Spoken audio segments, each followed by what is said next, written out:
안녕하세요.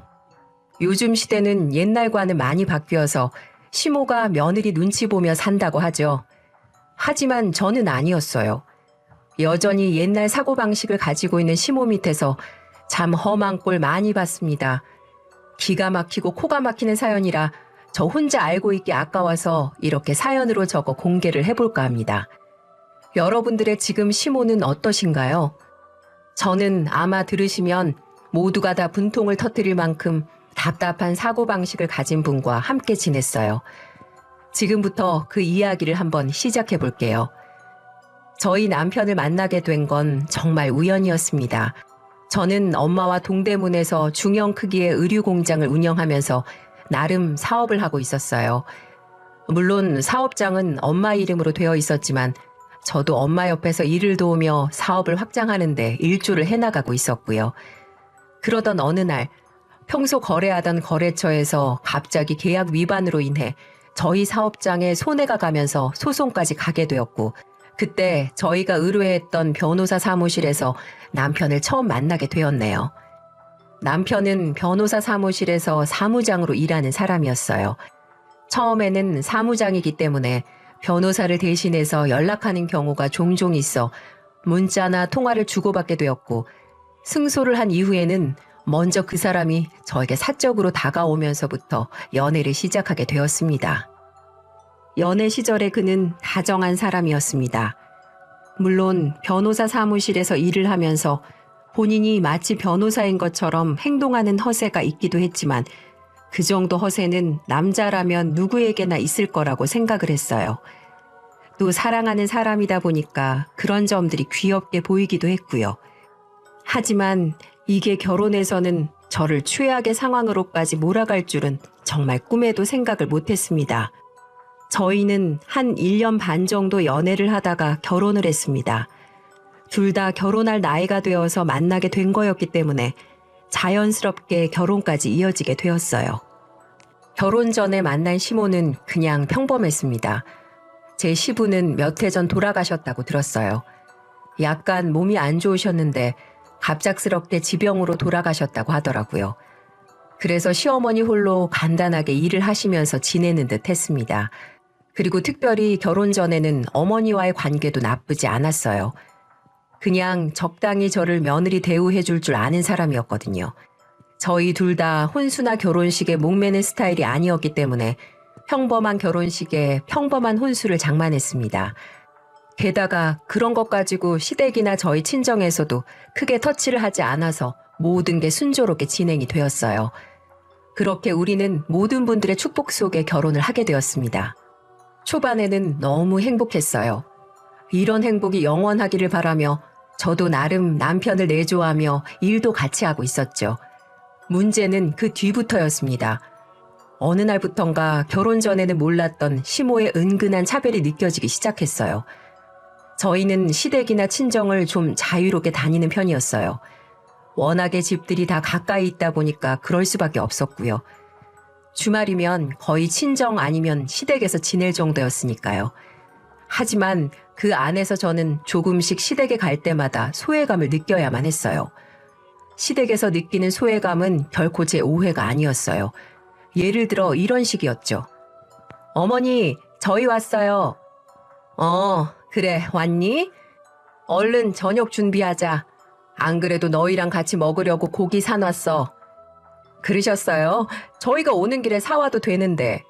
아니다. 내가 나간 김에 그냥 사온 거야. 얼른 준비하자.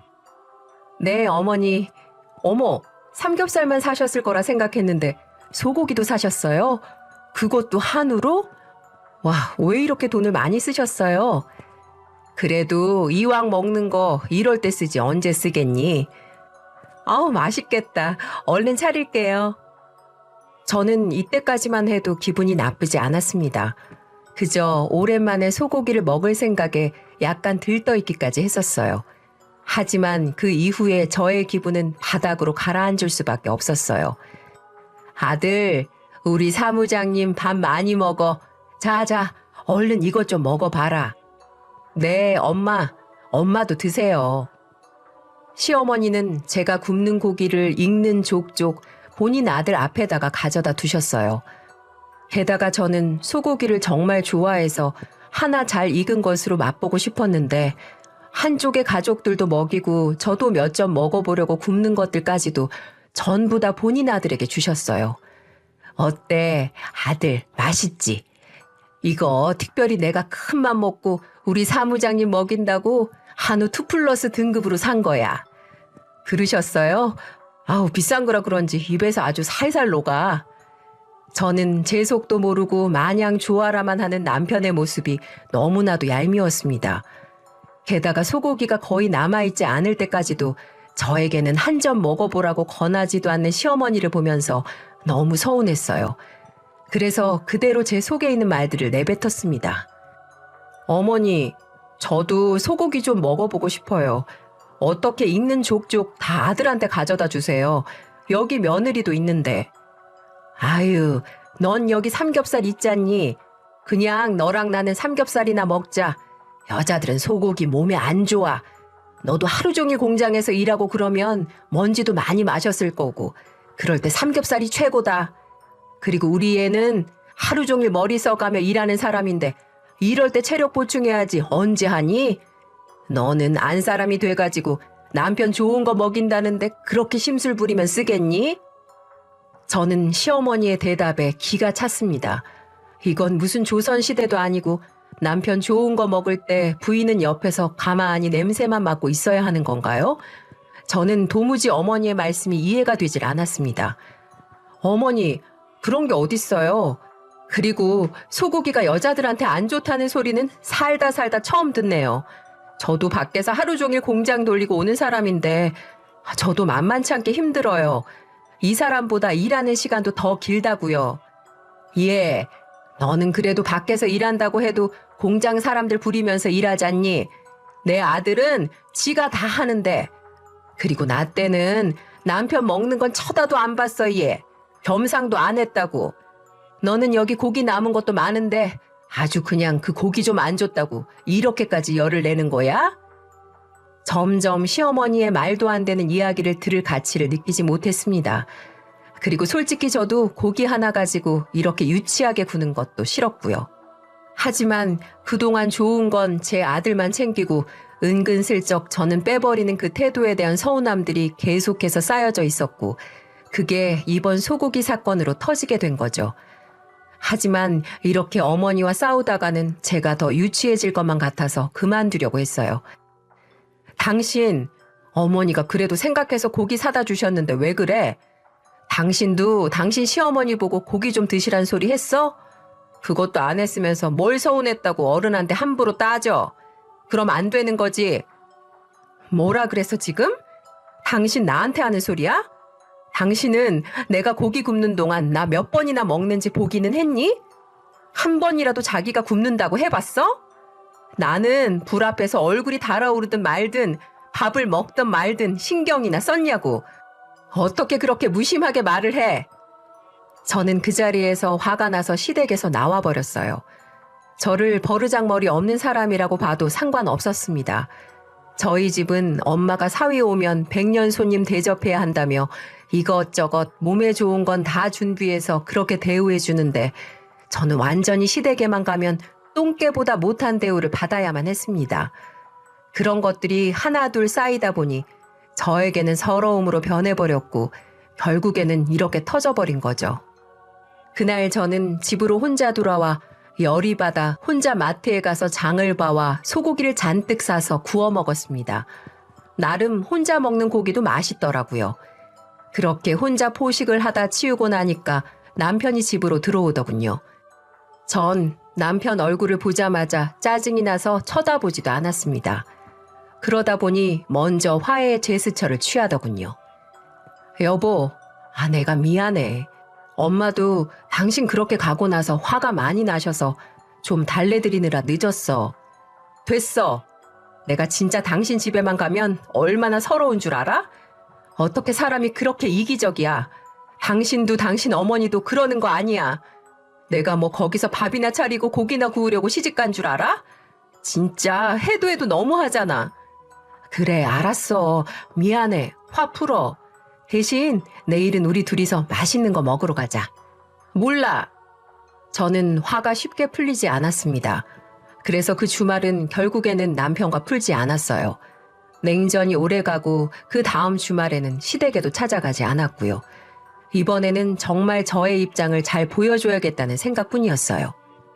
막말로 저도 우리 엄마한테는 귀한 딸인데 그 딸이 남의 집 가서 대접 못 받고 사는 걸 알면 얼마나 속상하시겠어요. 저도 너무 힘들어서 더 이상은 순순히 있지 않기로 다짐을 했습니다. 그래서 그런지 시댁에서도 원래는 제가 이렇게까지 나오면 죽기 살기로 달려들어야 할 텐데 웬일인지 가만히 있었어요. 좀 조용하다 보니까 저도 좀 의아하더라고요. 하지만 크게 개의치 않으려 했습니다. 제가 여기에서 굽히고 들어가면 이전보다도 더 기세가 등등해져 저를 함부로 대할 게 뻔했거든요. 거의 그렇게 한 달 정도를 시댁에 가지 않았습니다. 남편만 종종 가는 수준이었죠. 그런데 어느 날은 남편이 와서 저에게 먼저 얘기를 꺼내더라고요. 여보, 당신 이제 우리 집은 아예 안 갈 작정이야? 어떻게 사람이 그렇게 독해? 그래도 시어머니인데 말이야. 이번 주말에는 나랑 같이 가. 엄마도 이제 안 그러실 거야. 알았어. 대신 나 이번에도 갔는데 어머니 또 그러시면 진짜 가만히 안 있을 거야. 이제 안 참을 거라고. 그렇게 해. 이제 안 하신다니까. 나한테도 당신 안부 종종 물으시더라고. 저는 남편의 이야기에 마음이 좀 풀렸습니다.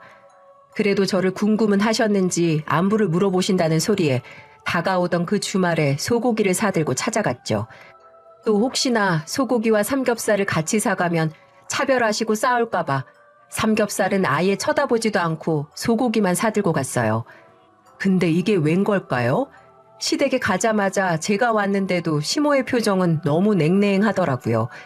알고 보니 남편의 말은 그냥 저를 꼬시기 위한 입 발린 소리였는지 시어머니는 제가 집으로 찾아갔는데도 거들떠도 보지 않았습니다. 아예 인사도 하지 않으셨어요. 저는 너무나도 당황해서 남편에게 물었어요. 당신 어떻게 된 거야? 어머니가 나 찾으셨다며? 아이 참 그게 엄마도 당신도 언제까지 이렇게 살 수 없는 거잖아. 그래서 그랬어. 솔직히 나도 일주일 내내 일하고 힘든데 집에 들어가서 당신 눈치 보고 주말에 엄마한테 와도 엄마 눈치 보고 진짜 힘들어 죽겠어. 그러니까 제발 좀 풀자. 당신이 좀 양보해. 저는 시댁에까지 온 마당에 큰 소리는 낼 수 없어서 화가 머리 끝까지 났지만 참았습니다. 그래도 어쨌든 제가 시어머니보다는 아랫사람이었기 때문에 먼저 풀기는 해야겠다고 생각했어요. 하지만 저희 시어머니는 저의 예상보다도 훨씬 더 고집이 센 고집불통이었습니다. 어머니, 저번 일로 아직 화나신 거예요? 저도 그때는 정말 속상했어요. 그래서 이번에는 제가 화해하는 의미로 소고기 사왔어요. 좀 같이 드세요. 이번에는 저도 좀 먹고 어머니랑 신랑도 먹을 수 있게 충분히 준비했으니까 같이 드세요. 됐다. 너희나 먹어라. 아이 참, 어머니 왜 그러세요? 제가 잘못했어요. 얼른 드세요.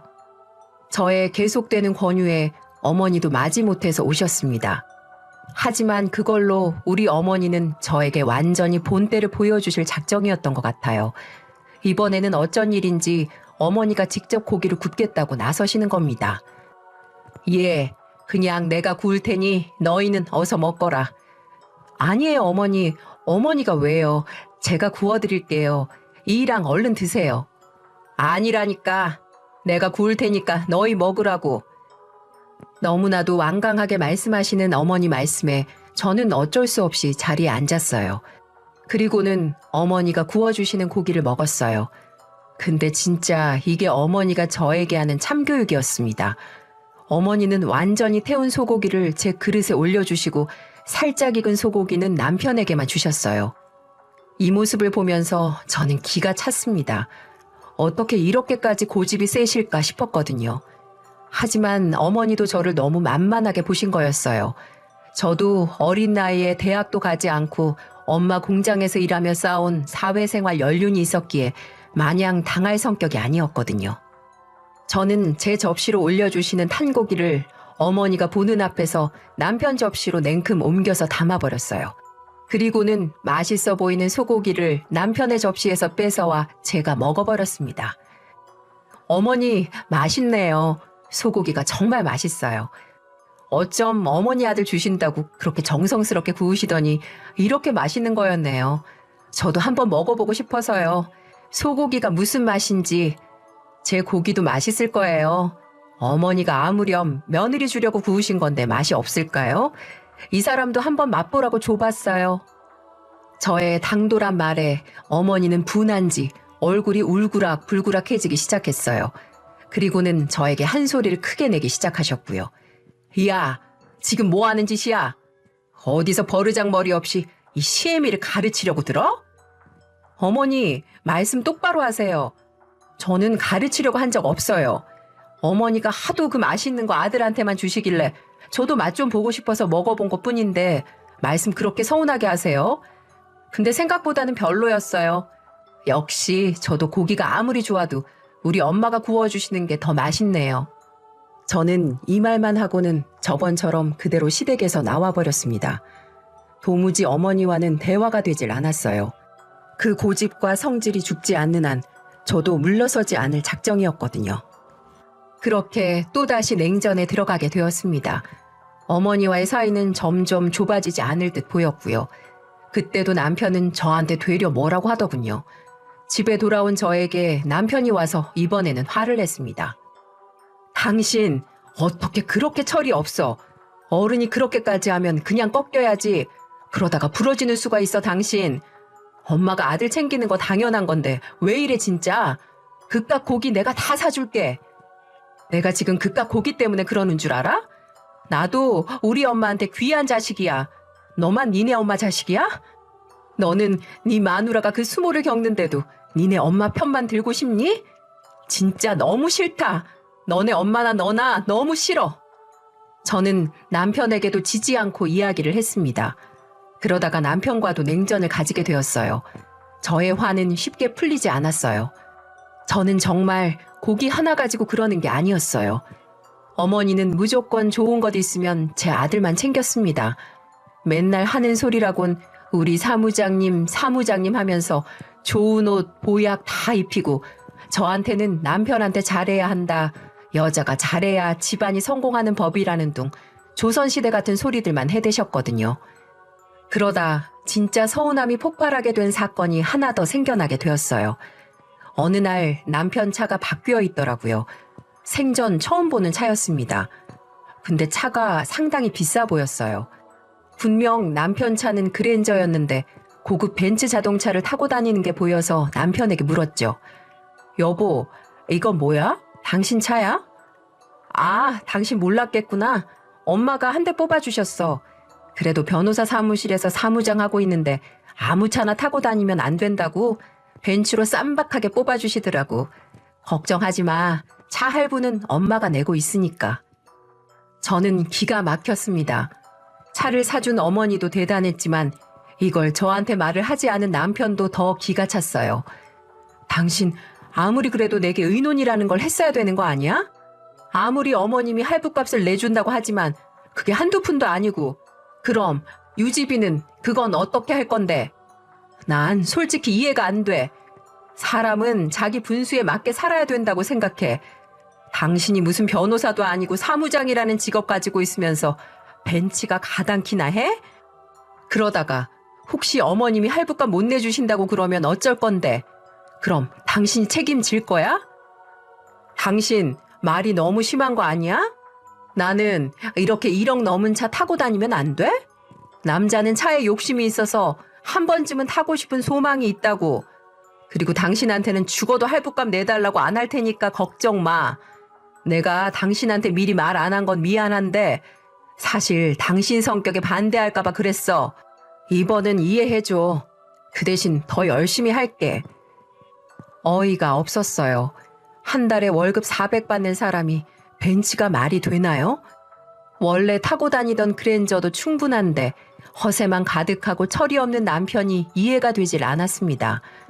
그래서 더는 감정 소비하고 싶지 않아 네 알아서 하라고 하고 이렇게 개념 없고 부부라는 현실을 잊고 독단적으로 행동하는 남편을 언제 한번 제대로 버릇을 고쳐줘야겠다고 생각하고 벼르고 한동안 살았어요.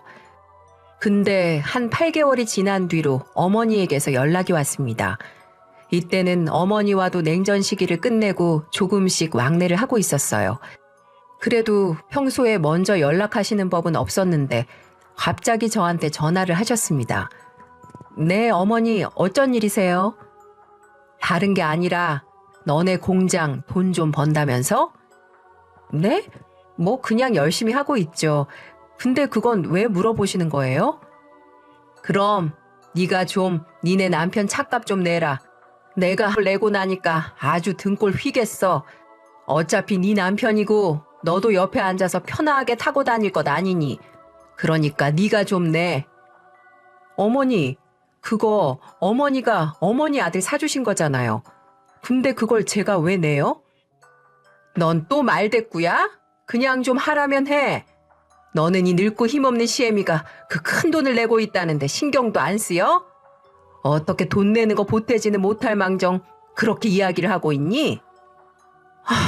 어머니, 그거 애초에 제 동의 없이 어머니가 아들한테 사주신 거잖아요. 저 그것까지 낼 돈은 없어요. 이게 진짜 끝까지? 아, 몰라. 나도 이제 더 이상은 못 내니까 니네가 알아서 해라. 이제는 아예 어머니는 막무가내 태도로 나왔습니다. 그래서 저도 그냥 냅뒀어요. 그리고는 남편이 그날 집에 들어왔을 때 이야기했습니다. 어머니가 당신 차값 못 내주시겠대. 이제 당신이 알아서 해. 내 동의 없이 산 당신 차니까 당신이 차값 알아서 메꾸라고. 나는 더 신경 안 쓸 거니까. 전 분명 이런 날이 올 줄 알았어요. 일도 안 하시는 어머님이 한 달에 300만 원이 넘는 할부값을 내기에는 시간이 갈수록 벅차고 힘들 거라는 걸 알고 있었죠. 저는 남편에게도 그 벤치값을 절대 못 내주겠다고 이야기했습니다. 그리고는 진짜로 내주지 않았고요.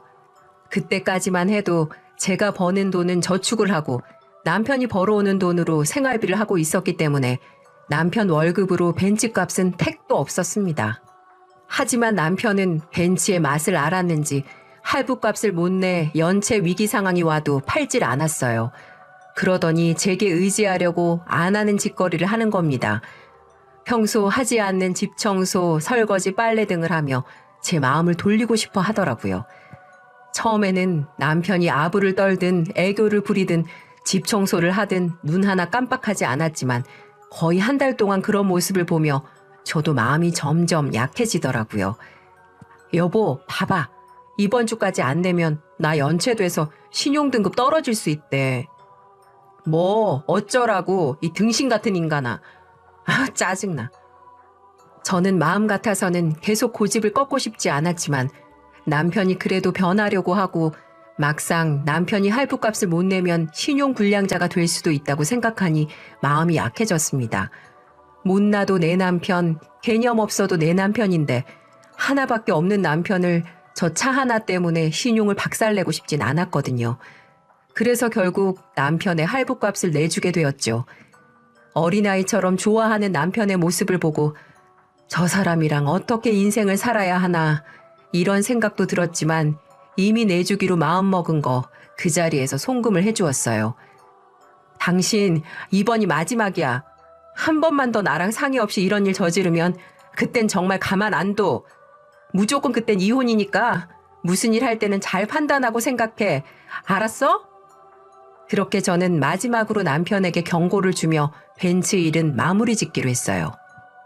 하지만 문제는 그 뒤였어요. 그 일이 있고 시간이 좀 지나 갑자기 저의 건강상에 문제가 생기기 시작했거든요. 저는 공장에 다니면서 차가 별로 필요하지 않다고 생각해 버스를 타고 다녔었는데 하도 공장에서 서서 일하는 시간이 많다 보니까 허리랑 무릎에 무리가 가게 되었어요. 그리고 물량이 많을 때는 버스 기다리는 시간도 아깝다는 생각이 들 때도 많았고요. 그래서 대중교통을 이용하는 것보다 차를 하나 가지고 있는 게 낫겠다 싶어서 차를 사보려고 생각을 했습니다. 그리고 그걸 시댁에 놀러가서 이야기를 하게 되었어요. 시댁에 가서 말한 이유는 어머님이 저를 아직도 자기 아들하고 차별하는가 알아보고 싶은 심정도 있었습니다. 어머니, 저도 차를 하나 살까 봐요. 요즘 무릎이랑 허리가 좀 안 좋아져서 병원에 갔더니 무리하지 말라고 하더라고요. 근데 또 출퇴근하고 어디 이동하게 되면 대중교통 타야 하는데 좀 힘들어서 아예 좀 사려고요. 그래? 근데 너네 지금 그 벤츠값 내는 걸로도 힘들지 않니? 네, 힘든데 몸이 더 힘들 지경이라 새 차 말고 중고차로 하나 사려고요. 그래서 당분간 제가 벤츠 타고 다니고 남편은 경차나 한 대 사서 타고 다니게 하려고요. 예, 그게 무슨 소리니? 그건 절대 안 된다. 변호사 사무실에 경차 끌고 가면 사람들이 퍽이나 보고 신뢰하겠다. 그쪽 일은 사람들한테 보여지는 게 얼마나 중요한데. 됐고, 내 차 끌어. 그거 쏘나타 10년 됐어도 아직 짱짱하다. 너는 무릎만 안 쓰면 되는 거 아니야? 그거 가져다가 써. 어머니, 무슨 말씀을 또 그렇게 서운하게 하세요. 그리고 아까 오면서 보니까 어머님 차가 군데군데 찌그러져 있고 상태가 많이 안 좋던데 위험해서 안 돼요. 뭐 차 사는 거 반대하시면 당분간은 제가 몸 상태 좋아질 때까지 남편 차 제가 타고 다니면 되죠. 뭐 그러니까 제가 알아서 할 테니 어머님은 신경 쓰지 마세요. 뭐 이년아? 넌 아직도 그 버릇 못 고쳤어? 남편이 상전이다 생각하라는 거 그게 그렇게 힘드냐? 네 남편은 사회적으로 지위가 있는 사람이야. 너는 공장 다니는 애가 무슨 차가 그렇게 좋은 게 필요한데? 잔말 말고 내 차 타고 다니던가 걸어 다니던가 버스 타고 다니던가 그렇게 해. 어머니, 그건 싫은데요? 지금 그 벤츠 할부값 누가 내주고 있는데요? 어머님이 일 저질러 놓고는 제게 책임 전가하셨잖아요. 그래서 제가 돈 내고 내가 타고 다닌다는 건데 걸어 다니라뇨? 그럼 어머님이 지금부터라도 할부값 내세요. 뭐? 어디서 따박따박 말대꾸야? 이거 안 되겠네? 역시나 어머님은 제 예상을 벗어나지 못했어요. 그러시면서 제 뺨을 때리시더군요. 갑작스러운 반격에 전 멍을 때릴 수밖에 없었어요. 그리고 아직도 아들은 왕, 며느리는 왕을 시중하는 하인으로 생각하는 모습을 보고 이 양반은 절대 고쳐질 분이 아니라는 걸 뼈저리게 느꼈습니다. 남편은 자기 엄마한테 뺨을 맞는 제 모습을 보고도 제게 소리를 지르더군요. 인간이 아니었어요. 모자가 쌍으로 덤비니 가만히 있을 수가 없었고요. 야, 진짜 아직도 이러네? 너 어머니한테 큰 소리 내지 말라고 했지? 몸이 힘들면 쉬던가 아니면 엄마 차 끌고 다녀도 괜찮겠구만. 뭘 또 그렇게 성질을 내긴. 이 미친 것이 갈수록 버르장머리가 없어지네. 그러니까 쳐맞지. 야, 뭐라고? 이게 또 지네 엄마 앞이라고 막말하네.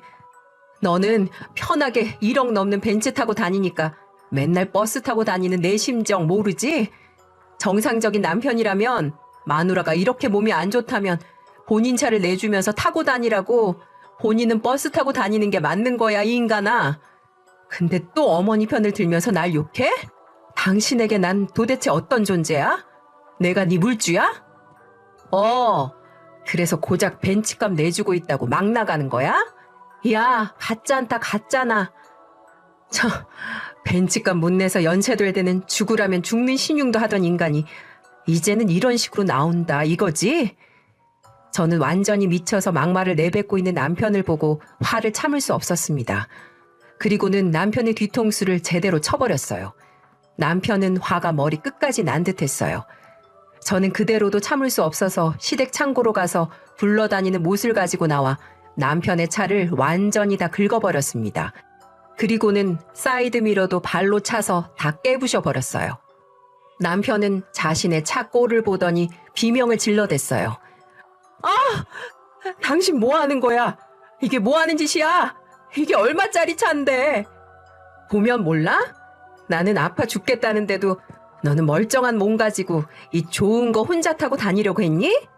그리고 나는 이제 너 같은 똥차 안 타. 내 인생에서 꺼져버려. 저는 저밖에 모르는 인간과 그 인간만 싸고 도는 시모 곁에서는 더 이상 살고 싶지가 않았습니다.